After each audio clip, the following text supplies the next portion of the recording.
उतारू लगते हैं इस उम्र में भी, क्योंकि हम लोग थोड़ा सा ज़्यादा जवान हैं तो बोल सकते हैं। और ये 2 प्रोटीन नमक आंदोलन पे कल मैं किसी से बोल रहा था अपने परिवार में कि मुझे जाना है, तो 2 प्रोटीन नमक क्या है, तो 2 को लेकर के गूगल किया गया सबसे पहले। हमने कहा कि लोग आपस में समझे। जब हम लोग इसको समझ पाए कि ये विचार, ये विषय, इससे आशय क्या है, समाज में हम कैसा परिवर्तन चाहते हैं, कैसा बदलाव चाहते हैं, तो कहीं ना कहीं मुझे लगा कि शुरू में मैं इंटर कर रहा था तो डॉक्टर एस एन गौतम साहब बोल रहे थे ब्राह्मण और ब्राह्मणवाद के बारे में कुछ बातें, जिससे हमारी साफ लड़ाई है और जिससे मुझे मुक्ति चाहिए। हम असल में कहीं ना कहीं, मैं बहुत संक्षिप्त में 1-2 बात कहूँगा, मैं मेंटली थोड़ा ऑक्यूपाइड हूँ अभी। एक पेशेंट, मरीज जो होते हैं, डिजीज और मरीज का एक रिश्ता होता है, पेशेंट और बीमारी का एक संबंध होता है। उसी तरह से ब्राह्मणवाद और ब्राह्मणवाद से शोषित जो है उसका दूसरा पहलू, एक दूसरा पक्ष वो बनता है सांप्रदायिकता। तो सांप्रदायिकता बनाम फिर कौन, उस सांप्रदायिकता में कौन पिसेगा, तो एक खास विशेष परिस्थितियों में माइनॉरिटी सेक्शन होंगे या जो भी दूसरे माइनॉरिटी। अभी क्या हो रहा है कि पूरे ब्राह्मणवाद के जो पोषक हम खुद बने घूम रहे हैं, ब्राह्मणवाद को जो खाद पानी देने का सबसे बड़ा काम है वो हम कर रहे हैं खुद, जो ब्राह्मणवाद के मारे लोग। तब तो ये ब्राह्मणवाद के खिलाफ कोई भी लड़ाई सफल नहीं होगी जब तक हम खुद में ब्राह्मणवाद को नहीं मारेंगे। जिस तरह से महिलाएं भी पितृसत्ता की पोषक होती हैं, आज इस देश का माइनॉरिटी सेक्शन और मुसलमानों में भी कुछ लोग शेरवानी वाले और हैदराबाद से और जगह जगह से आकर के एक माइनॉरिटी कम्युनलिज्म को बढ़ावा दे रहे हैं। उसी तरह से ये एक्सेप्ट करना पड़ेगा कि बहुजनों के अंदर जो ब्राह्मणवाद है वो सबसे पहले आपको उससे लड़ना है। अगर आप उससे नहीं लड़ पाए, उससे नहीं निकल पाए तो बहुत मुश्किल होगी। भाईचारा का विषय है, भाईचारा जैसा शब्द देखा तो मुझे लगा इतना सीरियस क्यों ले लिया गया कि सिर्फ भाई पहुंचे, बहनें तो बिल्कुल नदारद हो गई। एक साहब कह रहे थे, मैं बहुत संक्षिप्त में कहूँगा कि हमने अपनी बेटी की शादी वहाँ की, हमने वहाँ की। ये बिल्कुल एक बहुत प्रोग्रेसिव आपके अकॉर्डिंग ये एक विचार हो सकता है कि आपने जाति को तोड़ने की एक दिशा में काम किया, लेकिन दूसरी तरफ अपनी बेटियों को, अपनी बहनों को और अपने घर की लड़कियों को, उनको खुद शादी का निर्णय करने दीजिए। वो कहाँ करेंगे? सही मैदान में आकर अगर हम लड़ाई लड़ेंगे तो बहुत बेहतर परिणाम मिल सकते हैं, बजाय इसके कि आप क्रिकेट के ग्राउंड में फुटबॉल खेलने को बैठ जाए कि हम जी फुटबॉल तो यही खेलेंगे, तो इससे कुछ होगा नहीं। कोई भी बात, कोई भी विषय सामाजिक और राजनीतिक ही हो सकती है, उसको अलग करके देखना मुझे बहुत तंग नजरी लगती है।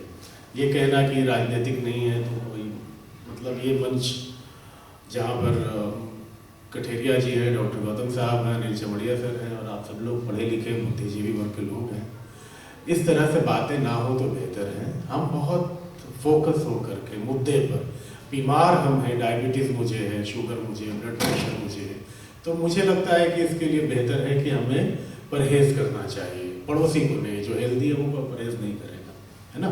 शुगर आपको है तो मीठा आप नहीं खाएंगे, है ना। ब्लड प्रेशर आपका हाई होता है तो फिर आप वैसी चीज़ें नहीं खाएंगे।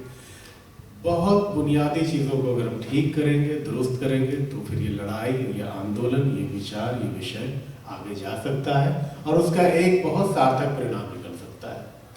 लेकिन हमारा समझ, हम जब खोज रहे हैं, जब सोच रहे हैं, वो बहुत कुछ दाएं जाता है, कुछ बाएं जाता है, कुछ ऊपर कुछ नीचे, ये इससे कुछ नहीं होगा।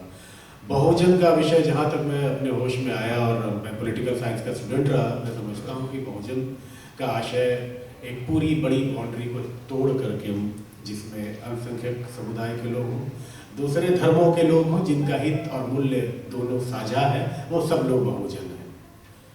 मुसलमान नाई और हिंदू, मैं हिंदू ऐसा कोट करने के लिए कह रहा हूँ, हिंदू नाई, मुसलमान धोबी और हिंदू धोबी में क्या सामाजिक तौर पे आपके अलाइंसेस आपको दिखते हैं, सोशल अलाइंसेस कहाँ दिखते हैं? हम बहुत ज़्यादा बटे हुए हैं, अपने हितों, हमारे साथ खतरा भी एक है, हमारे मूल्य भी एक है, हमारे हित भी एक है, बावजूद इसके हमने अलग अलग सेक्टर अपने खिलाफ खड़ा कर, अपने खिलाफ जो पूरा ब्राह्मणवादी विचार है उसको एस्टैब्लिश करने का काम हमने किया है, अपने आप में एक एक सेक्टर में बांध करके। इसलिए हमें बहुत ज़्यादा, बहुत पूरी बाहें तक फैलाने की ज़रूरत है। सब लोग एक साथ आएंगे तभी वो होगा। अब मुझे ऐसा लगा, मैं उत्तर प्रदेश इन दिनों लगातार कमल किशोर कठेरिया सर भी जानते हैं, हम लोग बहुत सारे पॉलिटिकल प्रोसेस से गुजर रहे हैं। यूपी के अंदर में मैं अभी ये देख रहा हूँ कि मैं तो चमार हूँ, तो पासियों को लेकर उनका अलग हेट्रेट है ना। तो किसी का वाल्मीकि से लेकर अलग ठना हुआ है, तो नाई जो है धोबी को कुछ और कह रहा है, धोबी जो है किसी और को कुछ कह रहा है। तो क्या ये ब्राह्मणवाद के खिलाफ ऐसे लड़ाई जीती जा सकती है? ये विषय आपको सोचना। हमारा मूल मंत्र जो है, जो हमारे लड़ाई का मकसद है, वो है हमें मुक्ति पाना। इस पूरे शोषण और पूरे दमन के जो चक्र हैं, जो गढ़े गए इंसानों के ऊपर, इंसानों के द्वारा सत्ता स्थापित करने का, बनाए रखने का, ये जो श्रेष्ठता का भाव है, इंसानों के बीच में जो सुपरमेसी का भाव है, वही ब्राह्मणवाद है। और अगर वो सुपरमेसी का भाव हम अपने अंदर रखते हैं तो हम ब्राह्मणवाद से नहीं लड़ रहे। हम ब्राह्मणवाद को खाद, बीज, यूरिया डाल करके और भरपूर करने के लिए तैयार कर रहे हैं। तो इस पूरी लड़ाई को, इस पूरे आंदोलन को, जो ये विचार, जो आइडिया डॉक्टर गौतम ने कंसीव किया कि एक टूक रोटी नमक, कि सब लोग अपने दांत की काटी रोटी खाते हैं, हम सब लोग एक साथ हैं। पर ये बार बार हमारी बातचीत में कि बेटी रोटी, बेटी बेटी का संबंध, बेटी को इतना पॉलिटिकल और सोशल अलायंसेस के टूल के रूप में हम नहीं इस्तेमाल करें। उनकी पूरी एक अपनी एक शख्सियत है, एक पूरा उनका अपना क्षेत्र है, अपनी एक पहचान है, एक लैंगिक समानता की अलग लड़ाई लड़ी जा रही है, और वो हमारे घर में लड़ाई लड़ी जाएगी। और अगर हम उससे वहाँ पर उनको हम लिबर्टीज नहीं दे सकते हैं, तो हम ब्राह्मणों से और ये जो है तिलकधारियों से और टिकधारियों से हम लड़ने की जो बात कर रही है, बहुत अधूरी है और बेबुनियाद और बेईमानी भरी है। हमें सारे मसले के ऊपर में आज देश में बहुजनों का भी जिम्मेदारी है। जब जातियों की बात हो रही है, जाति जनगणना की बात हो रही है, बिहार के अंदर में फिर से जाति जनगणना स्टेट लेवल पे कराने की बात बिहार सरकार कर रही है, और बिहार सरकार उसको लेकर अपने कैबिनेट की बैठक बुलाने वाली है। जाति जनगणना के सवाल पर दलित समुदाय के लोग जो है, जो दलित ग्रुप के लोग हैं, वो अपने जनगणना को लेकर के बहस कर रहे हैं। अब मुसलमानों में जो दलितों की हालत है, आप उसको छोड़कर चल रहे हैं। तो मुसलमानों के जो आपके बहुजन हैं, आप उनको वहाँ के ब्राह्मणवाद से जूझने के लिए आप छोड़ देते हैं, आप उनको सहयोग नहीं करेंगे क्या? तो हमें अपनी आबादी को और बड़ा करना है, हमें सेक्टेरियन चीज़ों में नहीं उलझना है, क्योंकि हम सब की जो है ज़रूरत और हम सब की लड़ाई कहीं ना कहीं कमोबेश एक है। इसलिए जितने भी तरह के इस देश के अंदर में सीरियन क्रिश्चियन बनाम नॉन सीरियन क्रिश्चियंस की लड़ाई है, वहाँ पर सिखों में अलग लड़ाई है, मुसलमानों में बहुत सारे सवाल हैं। सेम एज इट इज चक्र जो है वैदिक परंपरा का पोषक आज हिंदुस्तान का मुसलमान बना हुआ है, जाति और तमाम चीज़ों को लेकर उसी रूप में चल रहा है। हम सुपरस्टिशियस उतने ही हैं, हम बिना हम लड़ाई क्या लड़ रहे हैं कि हमें भी पूजा करने का अधिकार ही मिलता रहे, हमें भी फलाना जाने का अधिकार मिलता रहे। और शिक्षा के नाम पर, शिक्षा जो हमारी चेतना को, हमारे समाज को, हमारे आने वाले नस्लों को अगर नहीं बदल सकती है, तो वो शिक्षा को भी थोड़ी देर के लिए स्टैंड बाय पर रख दिया जाए। यूनिवर्सिटी का डिग्री हासिल करने से शिक्षा नहीं होती है। हम बदलाव की तरफ अगर नहीं दिख रहे तो फिर वो आंदोलन भी कहीं ना कहीं बहुत छोटा है या एक किसी खास हित में समाहित है। हम समावेशी बात करें, हम सब लोग एक साथ, और ये कोई बहुत लोग कम नहीं है, मुझे लग रहा हॉल बड़ा है, क्योंकि बहुत दिनों बाद सैटरडे है और लोग सैटरडे को ज़्यादातर अपने अपने प्लान होते हैं, तो लोग आते हैं और जाते हैं। ऐसी कोशिशें लगातार बनी रहें अलग अलग जगहों पे। डॉक्टर साहब का मैं एक बार इनको चेक करने डिस्पेंसरी पर गया था, मिलने मतलब चेक करने नहीं, मैंने देखा कि इनका कितना मुश्किल है इनको समय निकालना। बाकी लोग जो छोटे छोटे अलग अलग जगहों पर हैं, अलग कस्बों में हैं, अपने जगह पर चौपाल निकालें।